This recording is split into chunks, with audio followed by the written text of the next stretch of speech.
कि हरिजन भाई, चमार भाई, पिछड़ा वर्ग के लोग भी पंचायतों के अंदर शामिल होते थे। संविधान में जो दलित वर्ग के लोग हैं, तो संविधान में दलितों के लिए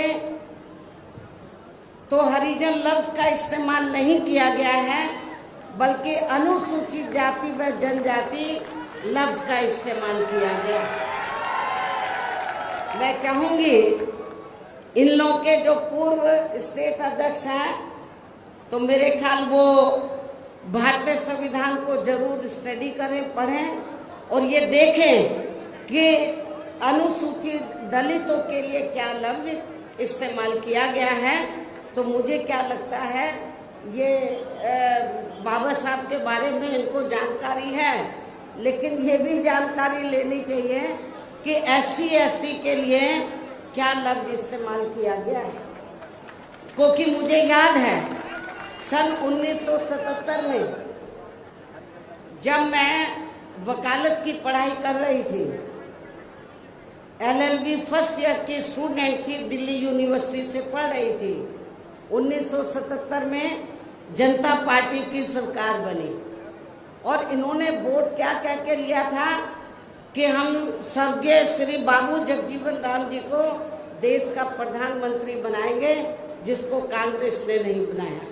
कांग्रेस ने भी नहीं बनाया जिनको, और जनता पार्टी ने भी नहीं बनाया 77 में। तो दलित वर्ग के लोग, अनुसूचित जाति जनजाति वर्ग के लोग पूरे देश में बहुत नाराज थे, खफा थे।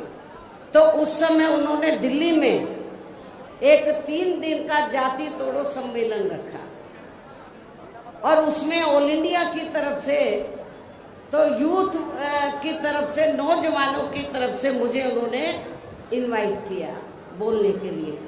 और जब मैं उस सम्मेलन में बोलने के लिए गई, तो वहां पर जितने भी जनता पार्टी के नेता थे, तो वो बार बार हरिजन हरिजन इस्तेमाल कर रहे थे। तो मैंने उनको कहा कि एक तरफ तो आप जाति तोड़ने की बात कर रहे हैं और दूसरी तरफ आप हरिजन कह रहे हैं।